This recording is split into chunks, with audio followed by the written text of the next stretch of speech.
صدر پاکستان عارف علوی کے ساتھ ملنے سے کس نے صاف انکار کر دیا؟ آخر اس کی وجوہات کیا ہیں؟ امریکی سفیر جو ہیں وہ آج پاکستان الیکشن کمیشن میں کیوں گئی اور وہاں پہ جا کر انہوں نے کیا کہا؟ اور امریکہ کیسے پاکستان کے اندر ووٹ کو عزت دلوانا چاہتا ہے؟ اس کے ساتھ آپ دیکھیے کہ عدالت میں اس وقت بحث جاری ہے، اور عمران خان صاحب کو جب گرفتار کیا گیا تو پہلی بار انکشاف ہوا کہ وہ کس حالت میں تھے۔ ایک وکیل اور صحافی کے درمیان مکالمہ ہوا اور دونوں نے ایک دوسرے کو کہا کہ آپ انٹیلیجنس ایجنسی کے لیے کام کرتے ہیں۔ آج کی اس گورکھ دھندا میں ان نکات کے اوپر آپ سے بات کریں گے۔ السلام علیکم، آپ دیکھ رہے ہیں گورکھ دھندا، ابرار قریشی آپ سے مخاطب ہوں۔ صدر پاکستان نے خط لکھا تھا پاکستان الیکشن کمیشن کو۔ عارف علوی صاحب نے کہا تھا کہ آئیے بیٹھتے ہیں، بات کرتے ہیں اور اس چیز کے اوپر بات کریں گے کہ پاکستان میں انتخابات کب ہونے چاہیے اور 90 روز کے اندر ہونے چاہیے۔ اس سے قبل بھی علم تھا کہ جو صدر پاکستان عارف علوی نے خط لکھا ہے، اس خط کی حیثیت سوائے ایک پیپر کے کچھ بھی نہیں ہوگی۔ کیوں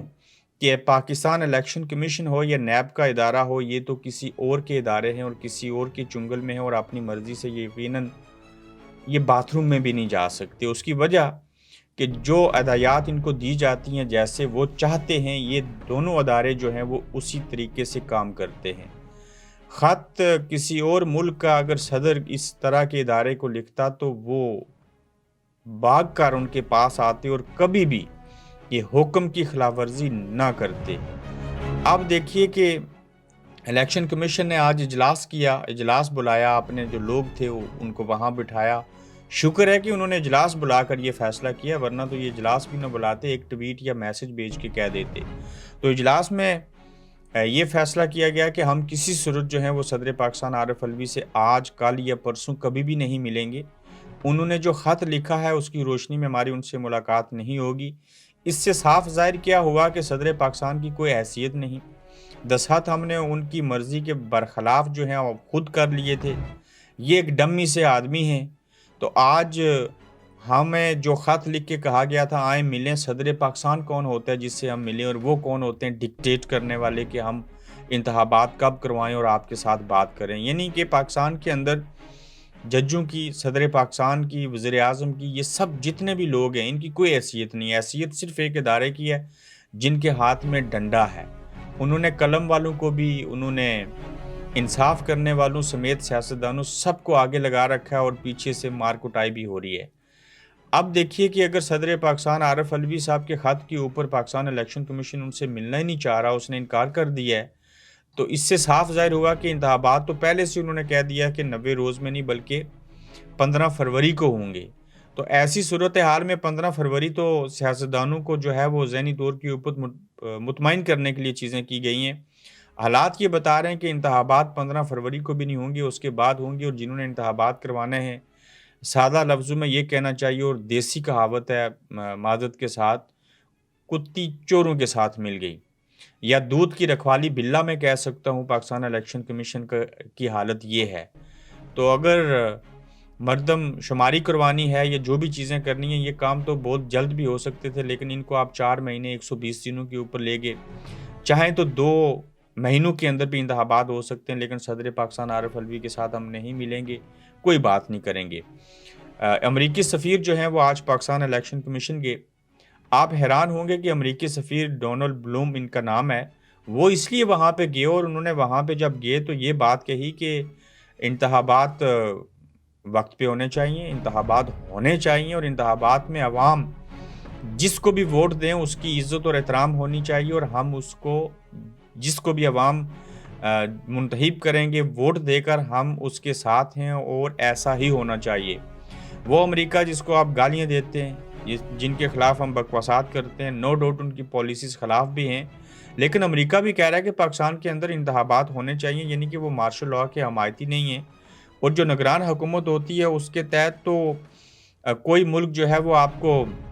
یہ وظیفے اور فنڈنگ تو نہیں دے گا، اور جتنے بھی تعمیر و ترقی کے پروجیکٹ چلنے ہیں اس کے اوپر تو نگران وزیر اعظم کاکڑ صاحب دستخط بھی نہیں کر سکتے، اور ان کی کوئی حیثیت بھی نہیں ہوگی، اور لہٰذا انتخابات تو کروانے پڑیں گے۔ اگر IMF کا پروگرام لے کے آگے بڑھنا ہے اور باقی چیزیں کرنی ہیں، ورنہ ملک کے اندر جس طرح سے مہنگائی ہو رہی ہے، یہ کیوں کیا جا رہا ہے، مہنگائی کے اوپر ہی سارا زور کیوں ہے، اور وزیر اعظم کو اپنی تنخواہ بڑھانے کی پڑی ہے۔ اس سے یہ لگتا ہے کہ کسی بھی قوم کو تباہ کرنا ہو، ستیہ ناش ان کا کرنا ہو، ان کو کسی نظریے سے ہٹانا ہو، ان کی سوچیں بدلنی ہوں، تو ان کو معاشی طور کے اوپر جو ہے سب سے پہلے دو چار کریں۔ یہ چیز ہوتی تھی بیرونی ممالک جو تھے، وہ کسی ملک کے اندر اگر کوئی تباہی کرنا چاہتے تھے تو سب سے پہلے وہاں پہ معاشی بحران پیدا کرتے تھے، لیکن اب پاکستان کے اندر سے ہی ہماری حکومتیں، ہمارے ادارے جو ہیں وہ عوام کے اوپر سختیاں پیدا کر رہے ہیں اور معاشی بحران لے کے آ رہے ہیں، اور عوام کو کوشش یہ کر رہے ہیں کہ ایسی نہج کے اوپر لے جائیں کہ وہ بولنے کے قابل نہ رہیں، ان کے پیٹ میں کچھ ہوگا تو سجدہ دیں گے یا بات کریں گے اور نظریہ جنم لے گا۔ تو یہ ایک پورا منصوبہ ہے، اس میں دو وجوہات ہیں، ایک تو عوام کو مجبور اور لاچار بنا دیا جائے، اور پلس یہ کیا جائے کہ پاکستان کے اندر اتنی مہنگائی کر دو، اتنے حالات ورس کر دو کہ ان سیاستدانوں سے، ان سیاسی حکومتوں سے، جمہوری حکومتوں سے پاکستان کے عوام اکتا جائیں، تنگ آ جائیں، اور وہ سیاستدانوں کو برا بھلا کہیں۔ جبکہ ایسا نہیں ہو رہا، لوگ جہاں پہ سیاستدانوں کو برا کہہ رہے ہیں وہیں پہ اسٹیبلشمنٹ کو بھی برا کہہ رہے ہیں۔ تاہم لوگ آج بھی ایک نقطے کے اوپر ہیں کہ کوئی ایک اچھا آدمی آ جائے وہ پورے ملک کا نظام ٹھیک کر دے گا، ایسے نہیں ہوتا۔ چاہے وہ عمران خان ہوں، باقی ہوں، نو ڈاؤٹ کہ عمران خان ہو تو اس میں یہ ہے کہ وہ بیرونی دنیا میں بیٹھے اوورسیز پاکستانیوں سے اپیل کریں تو یہ ملک کے اندر انویسٹمنٹ آئے گی، کوئی ایماندار آدمی ہوگا، چیزیں ہو جائیں گی۔ لیکن اس وقت جس طرح کے ملک کے حالات ہو چکے ہوئے ہیں، اس میں عمران خان ہو کوئی اور ہو، ہمیں کم از کم 5-10 سال لگیں گے واپس اس جگہ کے اوپر جانے کے لیے۔ اور یاد رکھیے گا، برطانیہ کے اندر بھی جب ایک بار مہنگائی ہو جائے، چیزیں ہاتھ سے نکل جائیں تو پھر وہ کنٹرول نہیں ہو سکتی۔ یعنی کہ عمران خان صاحب کے دور کے اندر 140 روپے کا یقیناً ڈالر تھا، یا 150 یا اس سے تھوڑا زیادہ تھا، آج 304 روپے کا ڈالر ہو گیا، 400 سے زائد کا آپ کا ایک پاؤنڈ ہو گیا۔ تو مین بات تو ڈالر کی کرنی چاہیے۔ تو جہاں پہ مہنگائی ہو رہی ہے، چیزیں ہو رہی ہیں، اگر 304 روپے کا ڈالر ہو گیا اور 18 دن کی حکومت میں 21 روپے ڈالر بڑھا ہے، تو آپ یقین جانیے کہ اگر آپ نے 1 خرب روپیہ جو ہے وہ روپیس میں اگر قرضہ لیا تھا تو وہ 1 خرب سیدھا 21 خرب سے یعنی کہ پلس اوپر اور چڑھ گئے۔ یعنی کہ 1 روپیہ ڈالر کے مقابلے میں کمزور ہوگا اور ڈالر اوپر جائے گا تو 21 خرب تو سیدھے ہیں۔ تو یہ سارے حالات ہیں، اور اس سارے معاملے کے اندر کسی کو کوئی فکر نہیں کہ ڈالر کہاں جا رہا ہے، مہنگائی کتنی ہو رہی ہے، بلکہ مہنگائی کیے جا رہے ہیں۔ تو اس کا مقاصد اس کے دو ہیں، عوام کو ہم اچھے لگیں اور باقی برے لگیں سیاستدان، پلس یہ ہے کہ کوئی تاریخ نہ جنم لے اور پاکستان کے عوام جو ہیں وہ مہنگائی کی چکی میں پیسے رہیں اور ان کو کھانے کے لالے پڑتے رہیں۔ ویسے اس کے اوپر مجھے ایک مفصل بات کرنی ہے کہ دنیا کے اندر یہ جو چیزیں ہوتی ہیں اس کے پیچھے لاجک کیا ہے اور پاکستان کے اندر ایسے کیوں ہو رہا ہے، لیکن مختصر الفاظ میں یہی دو اس کے پیچھے اسباب نظر آتے ہیں۔ عدالت میں بحث جاری ہے، جب میں آپ سے بات کر رہا ہوں اور 5 منٹ کا وقفہ ہوا تھا آپ سے 30 منٹ قبل، اور ہائی کورٹ میں بھی اور سپریم کورٹ میں بھی۔ اب دیکھنا یہ ہوگا کہ کیا ہائی کورٹ سے کوئی سزا جزا کے حوالے سے چیز ہوگی یا سپریم کورٹ کچھ کرے گی، اور پھر یہ بھی دیکھنا ہے کہ جب تک ہائی کورٹ کوئی فیصلہ نہیں دیتی سپریم کورٹ کیا فیصلہ دے سکے گی یا نہیں، یا دونوں عدالتیں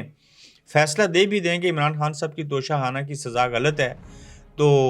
امید کوئی نہیں ہے کہ عمران خان صاحب کو اس کیس کے اندر چھوڑ دیا جائے گا، چونکہ انہوں نے پہلے سے چند اور کیسز کے اندر جو ہے وہ سزا کا تعین کر دیا ہوا ہے، عمران خان صاحب کو سزا سنا دی گئی ہے۔ اگر یہ بات شہریار افریدی، پرویز الہی صاحب کے ساتھ، باقی لوگوں کے ساتھ ہوتی رہی کہ ضمانتیں ہو جانے کے باوجود ان کو رہا نہیں کیا گیا، تو اور یہی عمل عمران خان کے ساتھ بھی ہو گیا جس کی اتنی پاپولیرٹی اور ساری چیزیں، تو پھر بیڑا غرق ہے اس نظام کا، ان چیزوں کا، پھر عوام کا خاص کر، جو کہ بولتے نہیں ہیں۔ عوام آج بھی بولیں تو کیا سے کیا نہیں ہو سکتا، لیکن سوشل میڈیا پہ بولتے ہیں، یہیں پہ بڑاس نکالتے ہیں۔ تاہم بحث جاری ہے، اور عمران خان صاحب نے آج انکشاف کیا کہ جب ان کو گرفتار کیا گیا تو وہ کس حالت میں تھے۔ پہلے تو جاوید چودھری نے بتایا کیسے کڑ کڑ کی آواز آئی، دروازہ ٹوٹا، پورا سین کریٹ کیا گیا۔ میں کہتا ہوں یہ بھی ایک بہت بڑا مداری آدمی تھا۔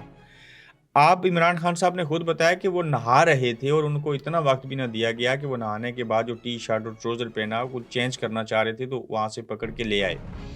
اور آپ نے یہ بھی سنا ہوگا کہ کمرے میں پوٹلی میں راکھ میں تعویذ اور پتہ نہیں کیا کیا چیزیں تھیں جو بشرا بی بی نے جلا رکھی تھی۔ اب آپ کو سمجھ آئی ہوگی کہ خان صاحب نے کیا بتایا کہ جو میں تھا وہ تو میں صبح اٹھ کے شاور کر رہا تھا اور پورے تمام